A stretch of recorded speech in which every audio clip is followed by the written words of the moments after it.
Hello दोस्तों, स्वागत है आपका हमारे यूट्यूब चैनल के इस वीडियो में। दोस्तों आज हम बात करेंगे 10th क्लास के 100 नंबर वाले हिंदी गोदली भाग 2 के चैप्टर नंबर 7 काव्य खंड से हिरोशिमा पार्ट के top highlighted most VBI objective questions, जो इस बार के बिहार बोर्ड के फाइनल एग्ज़ाम के दृष्टिकोण से काफ़ी महत्वपूर्ण है।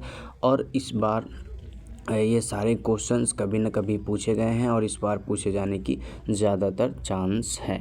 तो चलिए दोस्तों, हमने 15 क्वेश्चंस डाले हैं। मैंने कहा था कि 15 क्वेश्चंस ही आएंगे। मैं सिर्फ ये सारे क्वेश्चंस आपके दिमाग में रखने के लिए, नज़र में रहने के लिए बता रहे हैं। एग्ज़ाम जैसे 1 महीने करीब आएगा, हम 15 में से 2 ऑब्जेक्टिव क्वेश्चन बताएंगे जो वहाँ बिहार बोर्ड में 100% आएगा। ठीक है, तो दोस्तों हिरोशिमा पार्ट में सबसे पहला ऑब्जेक्टिव क्वेश्चन हमारा है, हिरोशिमा किस देश में है? हिरोशिमा किस देश में है? इस क्वेश्चन का ऑप्शन है, ऑप्शन नंबर ए इटली में, ऑप्शन नंबर बी जापान में, ऑप्शन नंबर सी फ्रांस में और ऑप्शन नंबर डी जर्मनी में। तो दोस्तों हमारा क्वेश्चन जो था कि हिरोशिमा किस देश में है, तो इस क्वेश्चन का राइट आंसर आपका ऑप्शन नंबर बी जापान में हो जाएगा। ठीक है, हिरोशिमा जापान में है, ऑप्शन नंबर बी इस क्वेश्चन का राइट आंसर हो जाएगा। चलिए दोस्तों आगे बढ़ते हैं और अगला ऑब्जेक्टिव क्वेश्चन को देखते हैं। साथ हमारा अगला क्वेश्चन है, अयग किसका उपनाम है अथवा अयग का पूरा नाम है? अयग किसका उपनाम है अथवा अयग का पूरा नाम है? Option number A Ramdhari Singh, option number B Badrinath Chaudhary, option number C Viren Tangwal और option number D Sachchidanand Hiranand Vatsyayan Agyeya. ठीक है, अयग अगर यहाँ ऑप्शन में नहीं लगा है तो वहाँ भी नहीं लगा रहेगा, नहीं तो इस क्वेश्चन का तो राइट आंसर सबको मालूम हो जाएगा। ठीक है, तो हमारा क्वेश्चन जो था कि अयग किसका उपनाम है अथवा अयग का पूरा नाम है, तो इस क्वेश्चन का जो राइट आंसर हो जाएगा वो होगा आपका option number D Sachchidanand Hiranand Vatsyayan Agyeya. ठीक है, ऑप्शन नंबर डी जो है इस क्वेश्चन का राइट आंसर होगा। ठीक है ना, चलिए आगे बढ़ते हैं और अगला ऑब्जेक्टिव क्वेश्चन को देखते हैं। तो हमारा अगला ऑब्जेक्टिव क्वेश्चन है, अयग किस काव्य धारा के कवि है? ठीक है, अयग किस काव्य धारा के कवि है? तो इस क्वेश्चन का जो आपका ऑप्शन होगा, ऑप्शन नंबर ए में रहस्यवाद, ऑप्शन नंबर बी में छायावाद और ऑप्शन नंबर सी में नकेनवाद और ऑप्शन नंबर डी में प्रयोगवाद। ठीक है ना, तो हमारा क्वेश्चन जो था कि अयग किस काव्य धारा के कवि हैं, तो इस क्वेश्चन का जो राइट आंसर होगा वो होगा आपका ऑप्शन नंबर डी प्रयोगवाद। प्रयोगवाद इस क्वेश्चन का राइट आंसर होगा। अयग किस काव्य धारा के कवि है? तो अयग प्रयोगवाद काव्य धारा के कवि हैं। ऑप्शन नंबर डी जो है इस क्वेश्चन का राइट आंसर हो जाएगा। ठीक है, याद रखिएगा। चलिए अगला ऑब्जेक्टिव क्वेश्चन हमारा कहता है, तार सप्तक कितने कवियों का समूह है? ठीक है, तार सप्तक कितने कवियों का समूह है? तो इस क्वेश्चन का जो आपका ऑप्शन है, option number A 5, option number B 6, option number C 7 और ऑप्शन नंबर डी में 8। ठीक है, तार सप्तक कितने कवियों का समूह है, यह हमारा क्वेश्चन है। और तार सप्तक कितने कवियों का समूह है, तो इस क्वेश्चन का जो राइट आंसर होगा वो होगा आपका ऑप्शन नंबर सी 7। ठीक है, तार सप्तक 7 कवियों का समूह है। तार सप्तक यानी 7 से ही लेकर सप्तक बनाया गया होगा, तो ऑप्शन नंबर सी इस क्वेश्चन का राइट आंसर होगा। अगला क्वेश्चन कहता है, तार सप्तक का संपादन किया? तार सप्तक का संपादन किया। इस क्वेश्चन का जो आपका ऑप्शन है, ऑप्शन नंबर ए में Jaishankar Prasad, option number B Mahadevi होगा। ठीक है, महादेवी वर्मा ने और ऑप्शन नंबर सी में राम इकबाल सिंह ने और ऑप्शन नंबर डी में अयग ने। ठीक है, तो हमारा क्वेश्चन जो था कि तार सप्तक का संपादक किया या संपादन किया, तो इस क्वेश्चन का जो राइट आंसर होगा आपको ऑप्शन नंबर डी अयग ने। ठीक है, तार सप्तक का संपादन अयग ने किया था। ऑप्शन नंबर डी जो है इस क्वेश्चन का राइट आंसर हो जाएगा। ठीक है, चलिए आगे बढ़ते हैं। आगे बढ़ने से पहले दोस्तों, अगर आपने यहाँ तक पहुँच गया और हमारे चैनल को सब्सक्राइब नहीं किए तो प्लीज़ हमारे चैनल को सब्सक्राइब करें। मोटिवेशन हर इंसान के अंदर, हर इंसान के लिए ज़रूरी होता है, चाहे वो हो, आप हो, चाहे हम। ठीक है, चलिए आगे। अगला हमारा ऑब्जेक्टिव क्वेश्चन कहता है, नदी के द्वीप किस कवि की रचना है? ठीक है, नदी के द्वीप किस कवि की रचना है? इस क्वेश्चन का जो आपका ऑप्शन है, ऑप्शन नंबर ए में Ramdhari Singh Dinkar. Option number B में सुमित्रानंद पंत। और option number C Kunwar Narayan. और ऑप्शन नंबर डी में जो है वो होगा अय्यर ने। तो हिरोशिमा में अय्यर का ही चर्चा हो रहा है, तो अब तो ये क्वेश्चंस का आंसर देना काफ़ी इजी रहता है, लेकिन इसको सिर्फ देखिए, ध्यान में रखिए, बस हम इसी नज़रिए से आप लोग को बता रहे हैं, ठीक है ना। तो नदी के द्वीप किस कवि की रचना है, इस क्वेश्चन का जो राइट आंसर होगा वो होगा आपका ऑप्शन नंबर डी अय्यर ने, ठीक है। नदी द्वीप किस कवि की रचना है, अय्यर के होगा, ठीक है, अय्यर जी की यह रचना है, ठीक है। चलिए अगला क्वेश्चन कहता है शेखर एक जीवनी उपन्यास किसकी रचना है। शेखर एक जीवनी उपन्यास किसकी रचना है। इस क्वेश्चन का जो आपका ऑप्शन है, ऑप्शन नंबर ए में Jibanananda Das, option number B Iyer, और option number C Ramdhari Singh Dinkar, और ऑप्शन नंबर डी में रेनर मारिया रिल्के, ठीक है।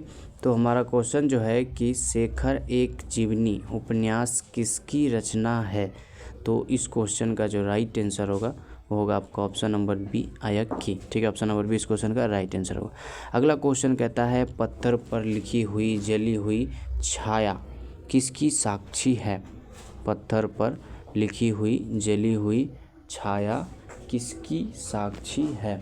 तो इस क्वेश्चन का जो आपका ऑप्शन होगा, ऑप्शन नंबर ए पशु, ऑप्शन नंबर बी ईश्वर, ऑप्शन नंबर सी मानव, और ऑप्शन नंबर डी प्रकृति। तो हमारा क्वेश्चन जो था कि पत्थर पर लिखी हुई जली हुई छाया किसकी साक्षी है, तो इस क्वेश्चन का जो राइट आंसर होगा वो होगा आपका ऑप्शन नंबर सी मानव की, ठीक है। मानव की पत्थर पर लिखी हुई जली हुई छाया साक्षी है। ऑप्शन नंबर सी इस क्वेश्चन का राइट आंसर होगा। चलिए इसी के साथ अगला क्वेश्चन, द्वितीय विश्व युद्ध में परमाणु बम ... पर गिराया गया। हमारा क्वेश्चन है द्वितीय विश्व युद्ध में परमाणु बम ... पर गिराया गया।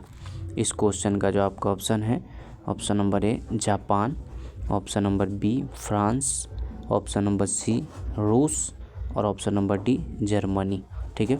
तो हमारा क्वेश्चन जो है कि द्वितीय विश्व युद्ध में परमाणु बम ... पर गिराया गया। तो इस क्वेश्चन का जो राइट आंसर होगा वो होगा आपका ऑप्शन नंबर ए जापान, ठीक है। द्वितीय विश्व युद्ध में परमाणु बम जापान पर गिराया गया, तो ऑप्शन नंबर ए जो है इस क्वेश्चन का राइट आंसर हो जाएगा, ठीक है दोस्तों। चलिए आगे बढ़ते हैं और अगला ऑब्जेक्टिव क्वेश्चन को देखते हैं। हमारा अगला ऑब्जेक्टिव क्वेश्चन कहता है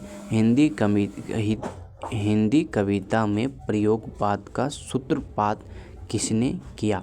हिंदी कविता में प्रयोगवाद का सूत्रपात किसने किया। Option number A Dinkar, option number B Pant, और ऑप्शन नंबर सी निराला, और ऑप्शन नंबर डी अय्यर, ठीक है।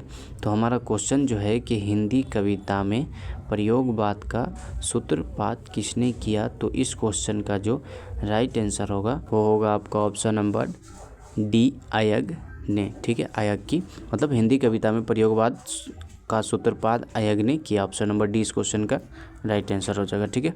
चलिए आगे बढ़ते हैं। अगला ऑब्जेक्टिव क्वेश्चन कहता है उगते हुए सूरज का देश किसे कहा जाता है।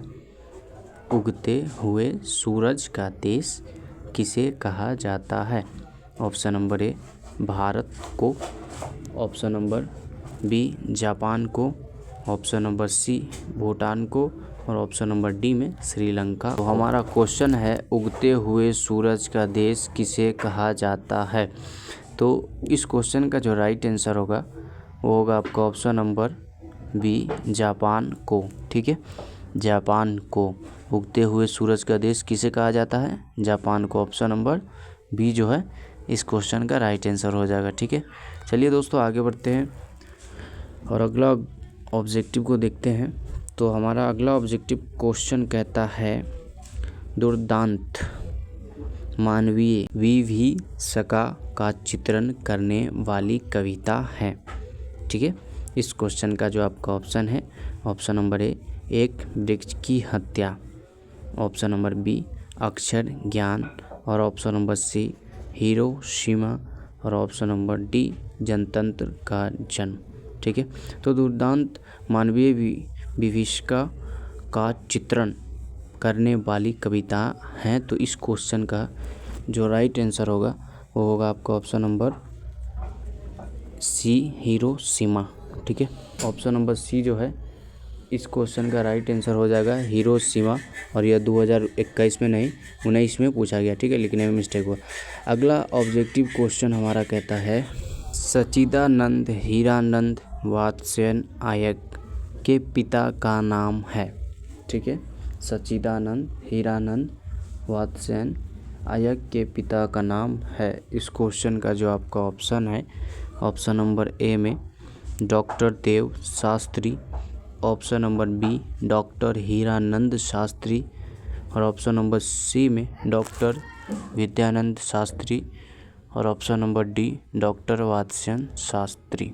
ठीक है, तो हमारा क्वेश्चन जो है कि सच्चिदानंद हीरानंद वात्स्ययन आयक के पिता का नाम क्या है। तो इस क्वेश्चन का जो राइट आंसर होगा वो होगा आपका option number B doctor Hiranand Shastri. ठीक है, सच्चिदानंद हीरानंद वात्स्ययन आयक के पिता का नाम डॉक्टर हीरानंद शास्त्री है। ऑप्शन नंबर बी जो है इस क्वेश्चन का राइट आंसर है। ठीक है, चलिए अगला ऑब्जेक्टिव क्वेश्चन हमारा कहता है धूप वर्षी पर अंतरिक्ष से नहीं फटी।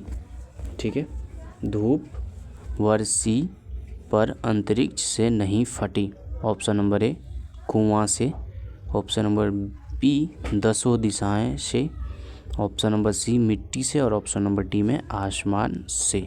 ठीक है, तो हमारा क्वेश्चन जो है कि धूप वर्षी पर अंतरिक्ष से नहीं फटी, इस क्वेश्चन का जो राइट आंसर होगा वो होगा आपका ऑप्शन नंबर सी मिट्टी से। ठीक है, ऑप्शन नंबर सी मिट्टी से इस क्वेश्चन का राइट आंसर हो जाएगा। चलिए दोस्तों, मिलते फिर से कोई दूसरे वीडियो को। जाते जाते हमारे चैनल को सब्सक्राइब करके जाइए। चलिए बाय।